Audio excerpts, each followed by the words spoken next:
जय मसीह की सभी को एक बार फिर से प्रभु का धन्यवाद करते हैं सुंदर शाम के लिए। और उसने ये मुबारक दिन दिखाया कि हम जिंदों की ज़मीन पे उसकी आराधना करने पाए, उसके ये वचन पढ़ के आशीषित होने पाए। और आइए इस प्रार्थना सभा को स्टार्ट करने से पहले अपने सरों को झुकाते हैं, उस आत्मा के दान को मांगते हैं।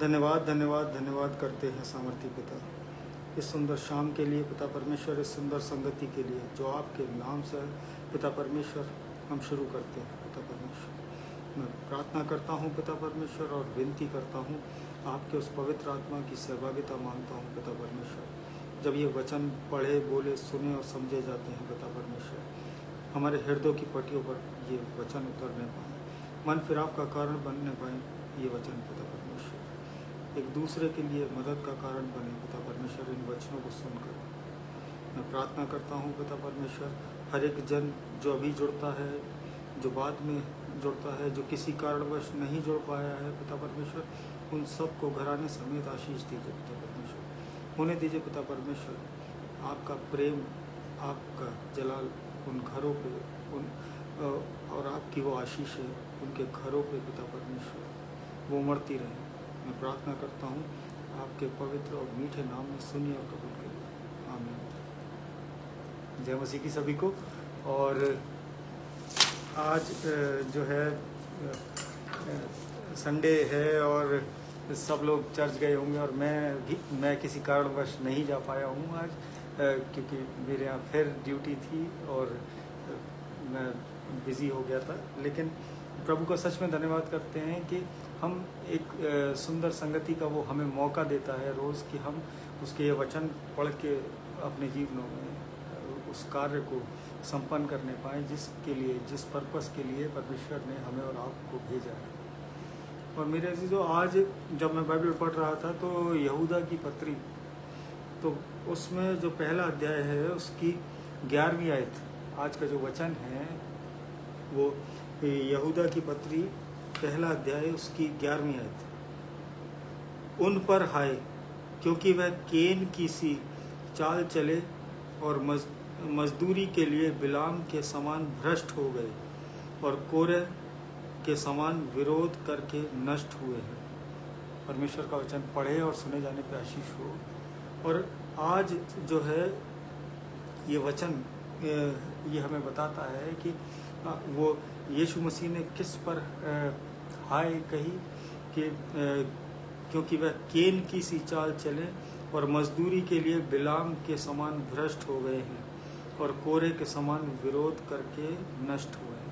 ये तीनों कैरेक्टर बाइबल से जो है मेरे अजीजों, ये जो कैन है, इसने अपने भाई का वध किया और उस अपने भाई के खून से अपने हाथ को मैला किया। और वहीं अगर देखें तो ये मजदूरी के लिए बिलाम जो है वो जो है भ्रष्ट हो गया, वो कहीं ना कहीं करप्ट हुआ। और जो कोरे है, कोरे का जीवन हमने अभी लास्ट टू लास्ट वीक हमने इसको एक अपने मैसेज में सुना था, मैंने बोला था इस चीज़ के बारे में। और कोरे का जीवन जो था वो अगर हम देखें गिनती का 16वां अध्याय, तो उसको अगर आप पूरे चैप्टर को पढ़ेंगे तो वो आपको समझ में आ जाएगा कि वो हारून और मूसा का जो है वो चचेरा भाई था।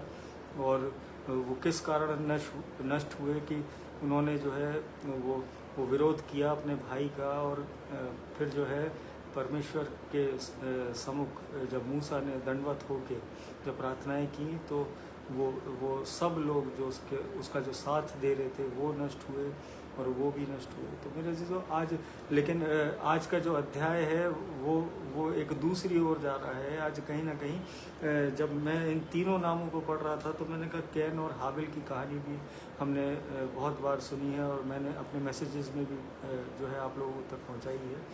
और कोरे का जीवन भी जो है हमने वो भी जो है सुन चुके हैं।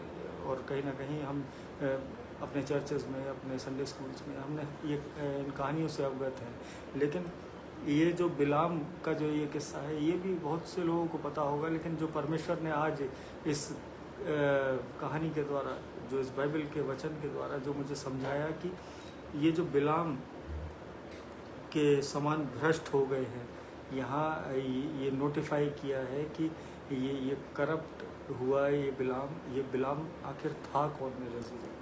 आज हम जब वचन में चलते हैं तो हम देखते हैं, अगर गिनतियों की पुस्तक उसके अगर 22 से लेकर 24वें अध्याय को अगर हम पढ़ेंगे तो ये ब्रीफली डिस्क्रिप्शन है, इस कहानी का वर्णन है कि ये बिलाम कौन था। और लेकिन जब हम इसको जो है बाइबल से पढ़ लेते हैं, गिनतियों की पुस्तक और 22वें अध्याय की अगर हम पहली आयत, क्योंकि मैं इसको थोड़ा सा शॉर्ट करके, क्योंकि समय के कारण मैं इसे थोड़ा सा शॉर्ट कर रहा हूँ, तो यहाँ पे पहली जो आयत है 22वें अध्याय की, गिनती 22 पहला अध्याय। तब इजराइलियों ने कूच करके यरीहो के पास यरदन नदी के इस पार मोआब के अराबा में डेरे खड़े किए। और फिर जो है 12वीं आयत अगर हम इसकी पढ़ेंगे कि परमेश्वर ने बिलाम से कहा, तू इनके संग मत जा, उन लोगों को श्राप मत दे, क्योंकि वह आशीष के भागी हो चुके हैं। परमेश्वर का वचन पढ़े और सुने जाने पर आशीष हो। और जब हम इसकी 21 से लेके इसकी 35वीं आयत को जब हम पढ़ेंगे, वो बहुत ब्रीफली डिस्क्राइब्ड है कि जो बिलाम जो है भोर को उठा, अपनी गदी पर काठी बांध कर मोआबी हाकिमों के संग चल पड़ा, और उसके जाने के कारण परमेश्वर का कोप भड़क कर उठा, और यहोवा का दूत उसका विरोध करने के लिए मार्ग रोककर खड़ा हो गया। वह अपनी गधी पर सवार होकर जा रहा था, और उसके संग उसके 2 सेवक भी थे।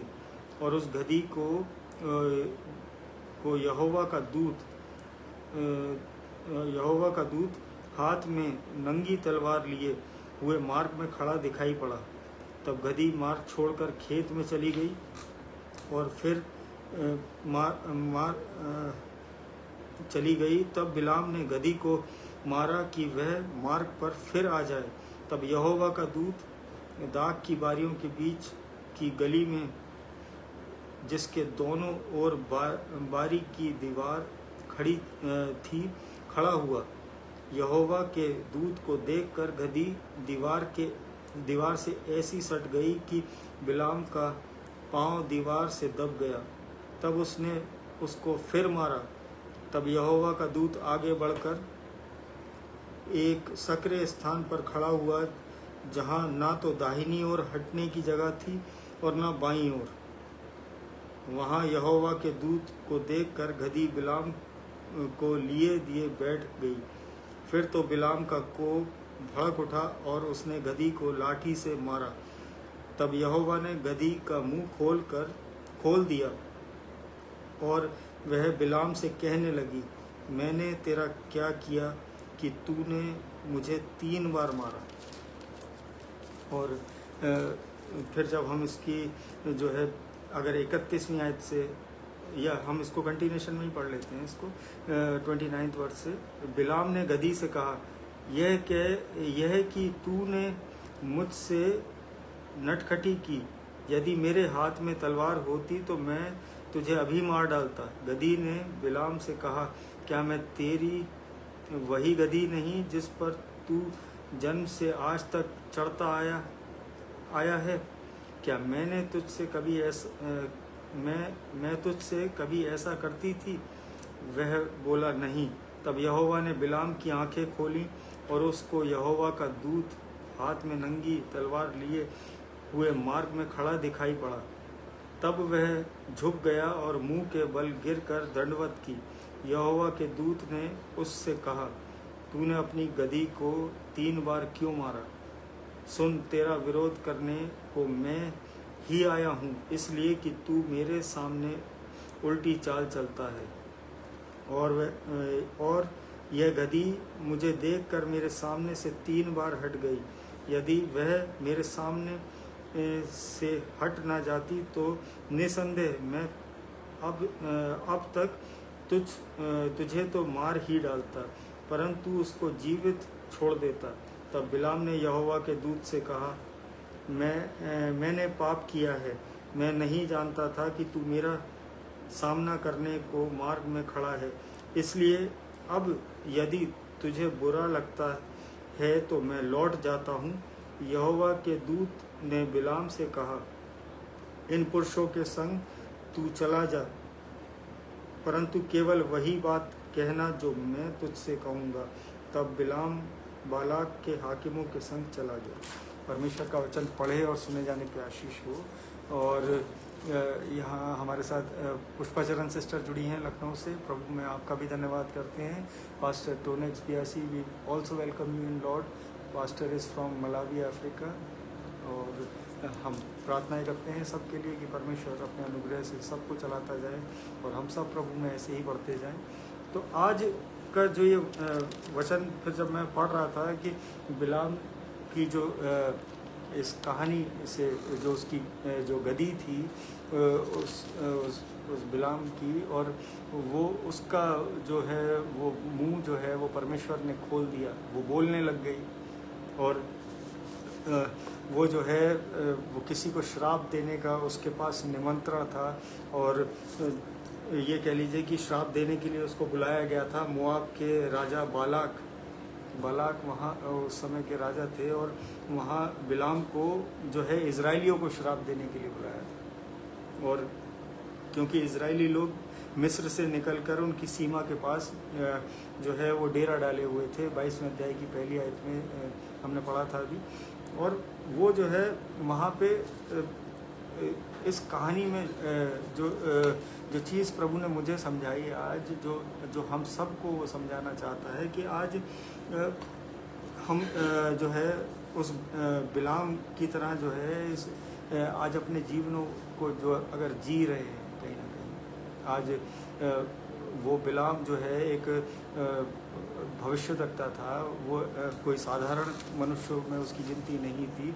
और जब मोआब के राजा बालाक ने बिलाम को जब श्राप देने के लिए बुलाया, तो वहाँ बिलाम अपने स्वार्थ और अपने लालच की खातिर वो वहाँ के लिए निकल पड़ा कि जो है उसको वायदा किया गया था, और वो जो लालच जिसमें वो फंसा वो कहीं ना कहीं वो उस धन संपत्ति का था कि बहुत सारा सोना चांदी जो है उस राजा ने उससे वायदा किया था कि बहुत सारा सोना चांदी मैं तुझे दूंगा, और ऊंचे पद और सम्मान का भी उसको जो है आश्वासन, एक वायदा किया था कि मैं तेरी प्रतिष्ठा बढ़ाऊंगा और जो है मैं तुझे सम्मानित करूंगा। और उसको एक तरीके से कह लीजिए कि बिल्कुल टेम्पटेशन में ला के कि अपने कार्य के लिए इस्तेमाल कर रहा था। और वहाँ पे जो है वो बिलाम ने अपनी उस पावर्स का, या कह लीजिए कि अपनी उस ब्लेसिंग्स का वो मिसयूज़ करने जा रहा था। और परमेश्वर के दूत ने जब उसे रोका उसका रास्ता, तो वहाँ जो है गधे ने देखा, लेकिन भविष्यद्वक्ता जो है वो कहीं ना कहीं वो स्पिरिचुअल ब्लाइंडनेस में चल रहा था। वो कहीं ना कहीं वो इतना आत्मिक था, लेकिन फिर भी वो प्रभु की बातों को मानता था, प्रभु में चलता था, लेकिन वो अपने लालच में फंस गया। और फिर जो है वो स्वर्गदूत को भी नहीं देख पा रहा था वहाँ। और यहाँ पे ये कह लीजिए कि परमेश्वर की इच्छा के सामने पूरी तरह समर्पित होने का जो मोटिव है, आज वो प्रभु हमें सिखाना चाहता है कि आज उस पे समर्पित होना हमें बहुत आवश्यक है अपने जीवनों में। और कहीं ना कहीं जब हम देखते हैं कि उस गधे ने देखा, लेकिन वो जो गधी थी उसने देख लिया, लेकिन उस परमेश्वर के जन ने, जो भविष्यद्वक्ता कहलाया जाता था, वो अंधेपन में चल रहा था, उसने उस स्वर्गदूत को नहीं देखा। और यात्रा के दौरान जो है वो वहाँ पे वो जो स्वर्गदूत खड़ा था, वो हाथ में एक नंगी तलवार लिए और जो है और उसे मारने के लिए, बिल्कुल वध करने के लिए खड़ा था कि अगर अब ये नहीं रुकेगा तो मैं इसे मार डालूंगा। और वो गधी जो है उसको वो कहीं ना कहीं वो रास्ते से उतर जा रही थी, कभी वो बैठ जा रही थी, और उसका पैर तक दब गया बिलाम का। लेकिन वो बिलाम को क्रोध आया और वो समझ नहीं पाया, और फिर जो है उस क्रोध में आके उस गधी को पीटना शुरू किया। तो आज जो परमेश्वर हमें और आपको इस बात से, इन आयतों से जो समझाना चाहता है, वो आज ये है कि आज बिलाम एक भविष्यद्वक्ता होने के बावजूद आत्मिक रूप से अंधा हो गया। और और जो है वो गधे ने उस दूत को देखा। जब गधे ने रास्ता बदला तो बिलाम ने गुस्से में उसे 3 बार पीटा। और आज हमारे सामने भी जो है कभी कभी परिस्थितियां ऐसी आ जाती हैं कि परमेश्वर हमें किसी कार्य को करने से रोक रहा होता है, लेकिन हम अपने जो है अपने अहंकार में, अपने लालच के कारण हम उस परमेश्वर की बात को नहीं समझ पाते, उसके उन दूतों को नहीं देख पाते जो आज हमारे और आपके रास्ते को रोक कर खड़े होते हैं। आज परमेश्वर हमसे और आपसे ये कहना चाहता है कि आज उसकी योजनाएं हमारे जीवनों पे वो प्रकट होती हैं, आज ना कि हम अपनी इच्छा अनुसार हम हम प्रार्थनाएं करते हैं कि प्रभु मुझे ये चीज़ दे दे। या हम एक छोटा सा एग्जाम्पल लेते हैं कि एक साइकिल के लिए एक बच्चा प्रार्थना करता है कि मुझे वो साइकिल मिल जाए, और कहीं ना कहीं जो है अगर वो साइकिल में डिले हो रहा होता है तो हो सकता है कि परमेश्वर ने उसके माता पिता के जीवन में कुछ योजनाएं रखी हों कि उसे एक बेटर साइकिल मिलने वाली हो। लेकिन आज हम और आप क्या करते हैं प्रार्थनाओं में कि नहीं, पहले तो हम ज़िद पे अड़ जाते हैं, और फिर भी अगर नहीं समझ में आता है तो हम कहते हैं नहीं, प्रभु की इच्छा है, मुझे तो ये काम करना है। आज अगर हम और आप ऐसे जीवन को जी रहे हैं तो कहीं ना कहीं हम भ्रष्टता की ओर अपने जीवनों को ले जा रहे हैं, उस बिलाम की तरह, कि जो परमेश्वर की आवाज़ को अनसुना करके अपनी मनमानी करने पे तुले हैं।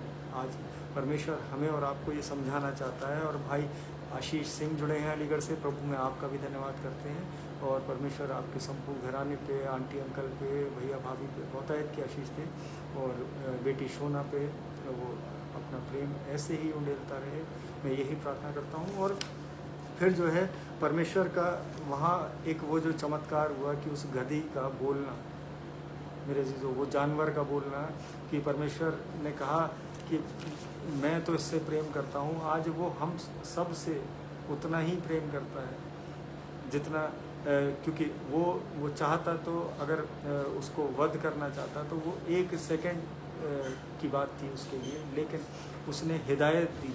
उस गधी ने जो है वो कहीं ना कहीं वो ट्रैक से, उस रोड से उतर गई, वो कहीं ना कहीं जो है वो एक साइड हो गई, फिर एक ऐसी जगह पे उसको ले जाके फंसा दिया कि वहाँ उसका पैर दब गया और वो आगे नहीं बढ़ पाया, और उस कारण जो है वो बहुत क्रोधित भी हुआ। लेकिन परमेश्वर ने गधे का मुंह खोला वहाँ, और उसने बिलाम ने जब उससे पूछा, बिलाम से उसने पूछा कि मुझे क्यों पीट रहा है, और क्या मैंने कभी बचपन से, जब से तूने जन्म लिया है, तू हमेशा मुझ पर चला है, कभी ऐसा हुआ है? तो उसने कहा नहीं। लेकिन फिर परमेश्वर ने, यहोवा ने उसकी आंखें खोली, और फिर जब उसे वो स्वर्गदूत दिखाई दिया तो उसे अपनी गलती का रियलाइज़ हुआ। फिर वो समझा कि हाँ, ये परमेश्वर का स्वर्गदूत यहाँ खड़ा है, और तब उसकी समझ में आई। तो मेरे अजीज़ों, आज हम और आप भी उस वक्त का इंतज़ार करते हैं कि जब तक जो है वो कोई ना कोई कॉन्सिक्वेंसेस हम फेस ना कर लें। आज जब परमेश्वर की वो हिदायतें वो किसी भी रूप में आती हैं, आज हमारे दोस्तों के रूप में आती हैं, आज हमारे रिलेटिव्स के रूप में आती हैं, आज हमारे परिवारजनों के रूप में आती हैं, आज बहुत सारी परिस्थितियों के रूप में आ सकती हैं वो, और हमें ये समझना है कि परमेश्वर की क्या योजनाएं हैं हमारे लिए। परमेश्वर ने हमें किस कार्य के लिए भेजा है। बिलाम को जो है वो श्राप देने के लिए नहीं बनाया था परमेश्वर ने उसे आशीष देने के लिए, और वो कह दिया था कि ये इजरायली जो हैं ये आशीष के वारिस हैं, ये आशीष के लिए बुलाए गए हैं, इन पे तू दंड की आज्ञा मत देना, तू इन पे श्राप मत बोलना।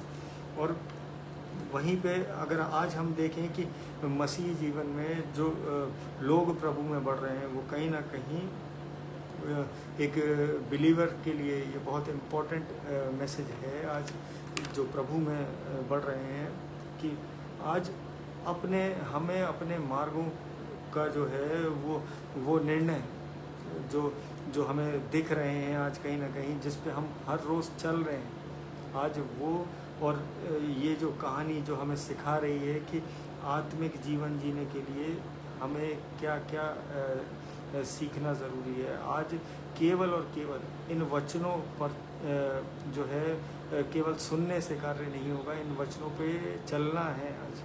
तब हमारे और आपके जीवनों में, तब हम उन संकटों से बचने पाएंगे, तब हम प्रभु के अकॉर्डिंग कार्य करेंगे, तब हम प्रभु के विपरीत नहीं जाएंगे। मेरे अजीजों, आज हम और आप अपने जीवनों में यही गलती कर रहे हैं कि आज परमेश्वर हमारे सामने वो परिस्थिति रख रहा है, लेकिन हम जो है वो अपने मनों को कहीं ना कहीं बहला देते हैं कि नहीं, ये प्रभु की इच्छा है, ये भले ही अभी कुछ दिनों से ये काम रुक रहा है, लेकिन प्रभु चाहता है कि मैं इस काम को करूं, और फिर वो विफल होता है उस कार्य में, और फिर वो व्यक्ति रोता है। तो मेरे अजीजों, आज हमें अपनी जो दिशा है उस पे जो बढ़ते हुए कदम है, आज हर एक विश्वासी के लिए आज हमें और आपको वो अवेयर होना है। और कहीं ना कहीं जब हम अपने स्वार्थ या अपने लालच में अंधे हो जाते हैं और कि अपनी इच्छाओं ही से जो है वो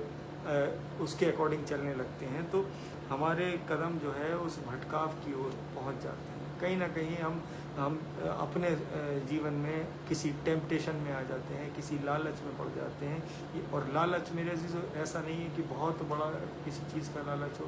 आज जब इंसान गुनाह करता है तो केवल वो सेकंड भर का, वो पल भर का वो टेम्पटेशन होता है, और अगर तब उस वक्त आप मसीह के प्रेम में चल रहे हैं, इन वचनों से भरे हैं, तब आप उस पाप पर जो है वो विजय प्राप्त कर सकते हैं, तब जय प्राप्त होती है। लेकिन अगर आपके मनों में, आपके हृदय में ये वचन नहीं है, तो आप और हम कहीं ना कहीं उस पाप में सम्मिलित हो जाते हैं। कहीं ना कहीं अपने स्वार्थ के लिए हम परमेश्वर से विपरीत हो जाते हैं। और परमेश्वर जो है यहाँ पे परमेश्वर की चेतावनी को पहचानना, आज इस छोटे से मैसेज में परमेश्वर ने हमें और आपको यही सिखाया है कि आज परमेश्वर की उन चेतावनियों को, उन वार्निंग्स को पहचानना बहुत ज़रूरी है। कई बार परमेश्वर हमारे जीवनों में रुकावटें लाता है, और फिर जो है उस गधे की तरह, और ये कह लीजिए कि उस मार्ग में वो जो गधा जब वो बोल पड़ा, तो मेरे अजीजों फिर कभी कभी ऐसा होता है कि कुछ ऐसी वाक्य हो जाते हैं, कुछ ऐसे लोग हो जाते हैं जो कभी ज़िंदगी में नहीं बोले होते हैं, और वो भी आपको अगर आके समझा रहे हैं तो वो कहीं ना कहीं वो परमेश्वर की ओर से वो योजनाएं हैं।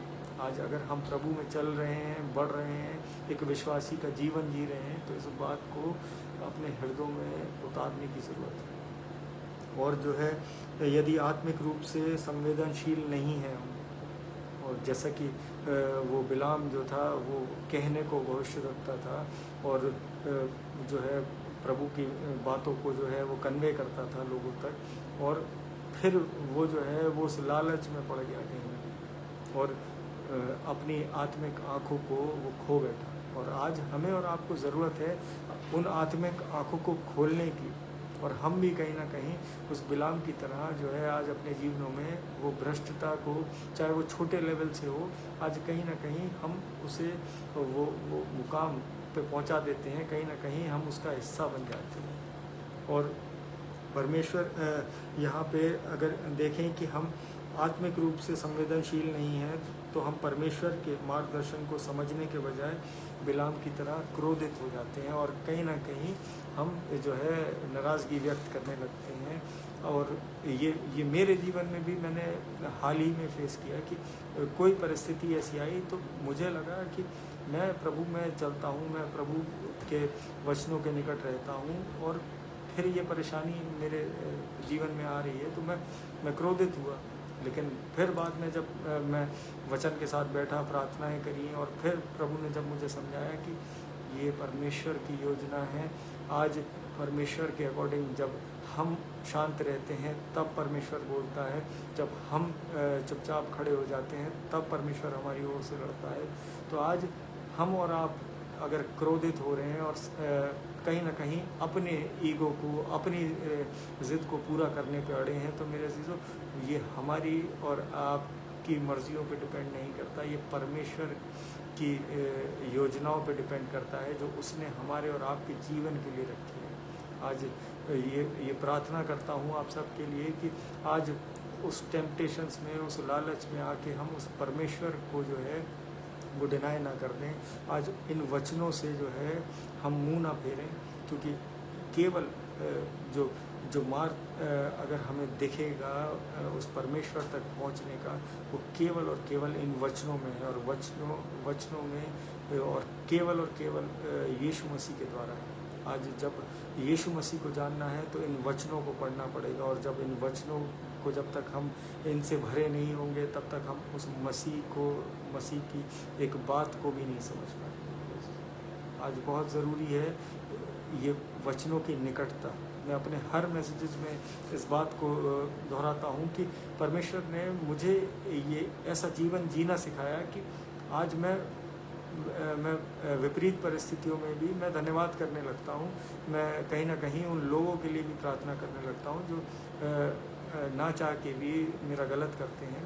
तो आज हम सबको, जब हम सब प्रभु में बढ़ रहे हैं, तो आज हम सबको इस तरीके से अपने जीवन को जीने की ज़रूरत है, और ना कि उस बिलाम की तरह क्रोध में आके जो है लड़ाई झगड़ा करने की, अपने बच्चों को मारने की, या किसी अन्य व्यक्ति पे जो है कोई टिप्पणी कसने की। तो मेरे जो आज परमेश्वर ने मुझे ये समझाया इस कहानी के द्वारा, और फिर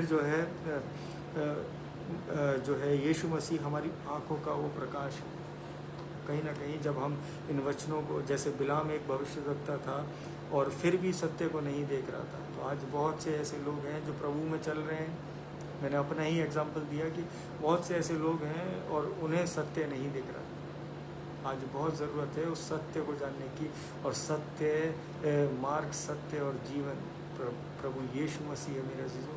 आज ये समझना बहुत ज़रूरी है, और आज केवल यीशु मसीह जो जगत की ज्योति है, उसी के वजह से हमारी और आपकी आत्मिक आँखें खुल सकती हैं। आज कोई और रास्ता नहीं है, कोई और ज़रिया नहीं है, कोई और थेरेपी नहीं है, कोई और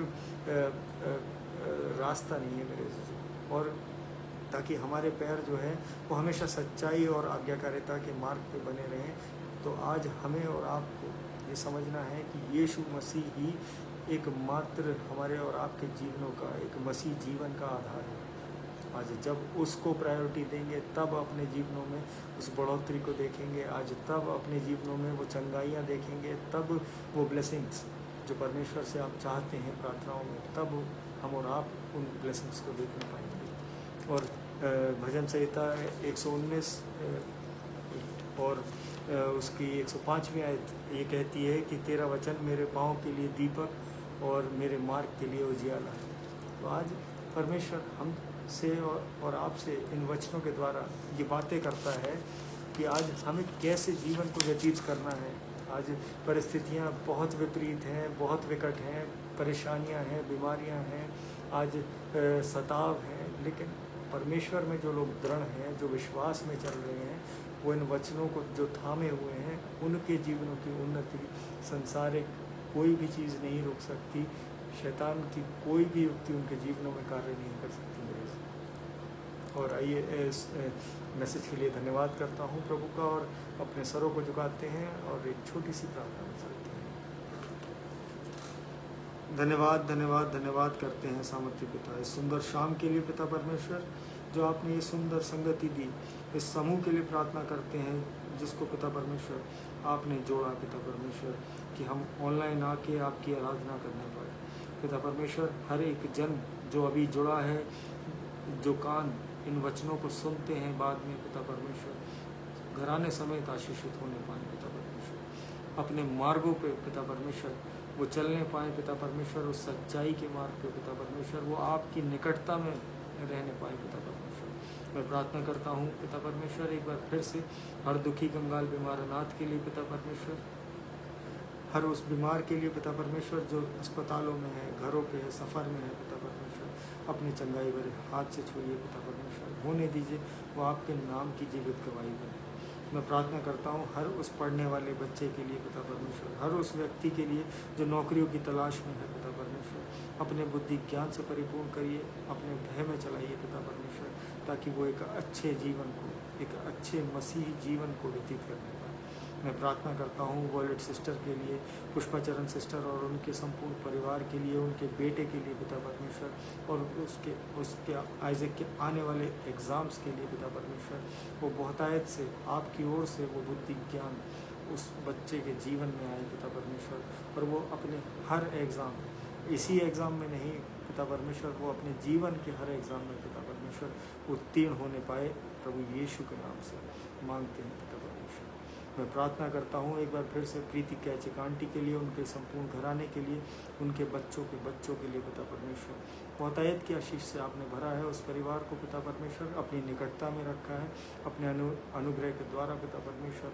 आप ऐसे ही उन्हें चलाए रखिए पिता परमेश्वर, ऐसे ही बढ़ाते जाइए। मैं प्रार्थना करता हूँ रजनी आंटी, उनके बेटे ऋषभ के लिए पिता परमेश्वर, उनके संपूर्ण घराने के लिए पिता परमेश्वर।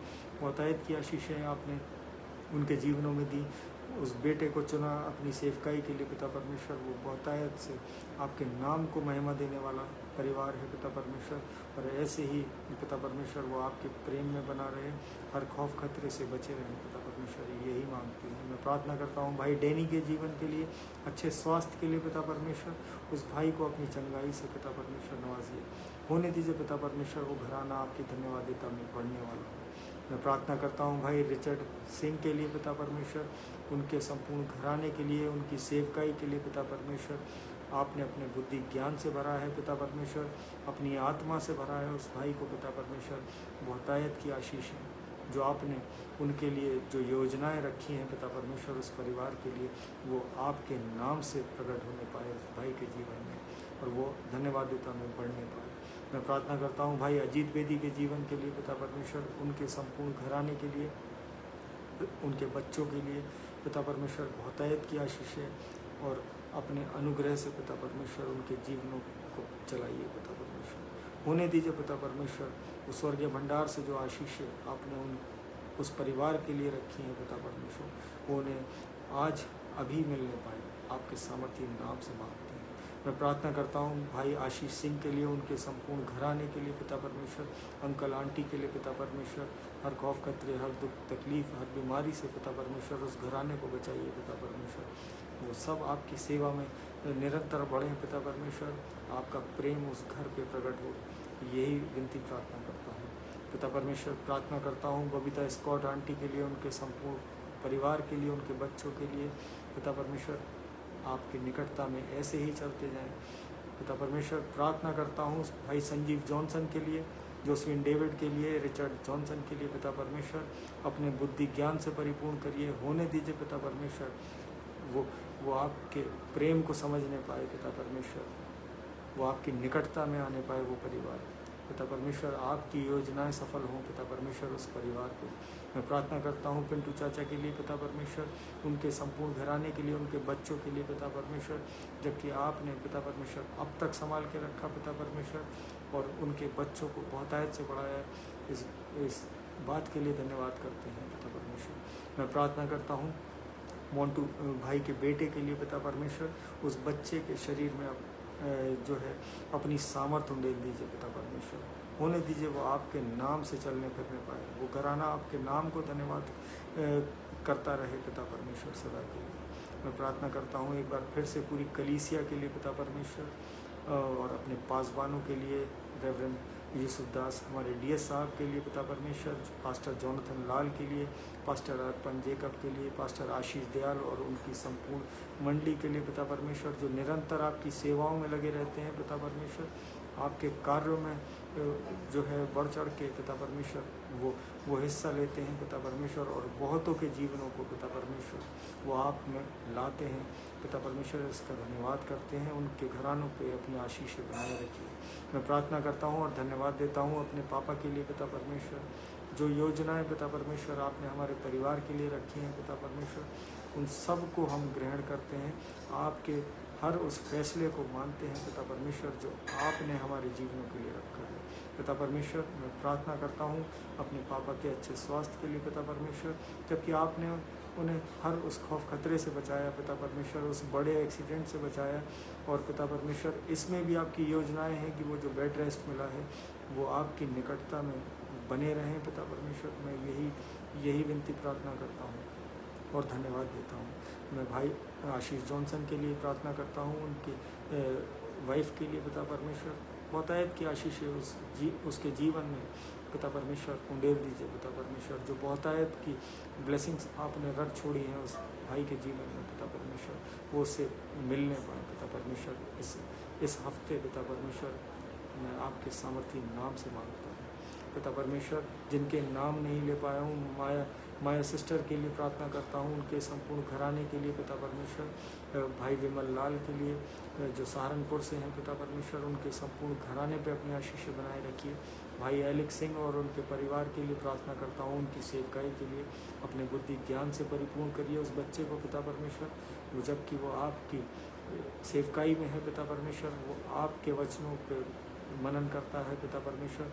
अपने धैर्य से उसे नवाजिए पिता परमेश्वर, अपने बुद्धि से परिपूर्ण करिए। मैं प्रार्थना करता हूँ भाई पीयूष के जीवन के लिए पिता परमेश्वर।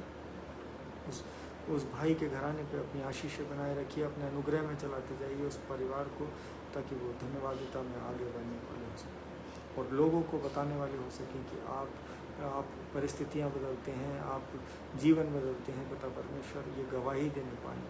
मैं धन्यवाद के साथ पिता परमेश्वर इस छोटी सी विनती को आपके चरणों में रखता हूँ। जिनके नाम नहीं ले पाया हूँ पिता परमेश्वर, आप सबके हृदयों को जांचते हैं, सबकी ज़रूरतों को पहचानते हैं पिता परमेश्वर। आपकी स्वर्गीय भंडार से वो कोई कमी घटी हमारे जीवनों में पिता परमेश्वर वो नहीं होगी, ये हमारा विश्वास है। इस छोटी सी विनती को आपके चरणों में रखते हैं, सुनिए और कबूल करिए। आमीन। जय मसीह की सभी को, प्रेज द लॉर्ड। और अब मैं अपने टाइम को काफ़ी मैच कर रहा हूँ और आप सबकी प्रार्थनाएं कार्य कर रही हैं कि हम सब 8 बजे जो है 8 नहीं तो 8:15 तक मैं मैचअप कर लेता हूँ कि कहीं ना कहीं हम प्रभु के इन वचनों को ग्रहण कर लें और अपने जीवनों में वो आशीष जो स्वर्गीय भंडार से परमेश्वर ने छोड़ी हैं वो हम सब ग्रहण करने पाएँ, हम सब रिसीव करने पाएँ और प्रभु में बने रहिए और ऐसे ही बढ़ते रहिए। हम कल फिर मिलेंगे। Praise the Lord. जय मसीह की। Good night.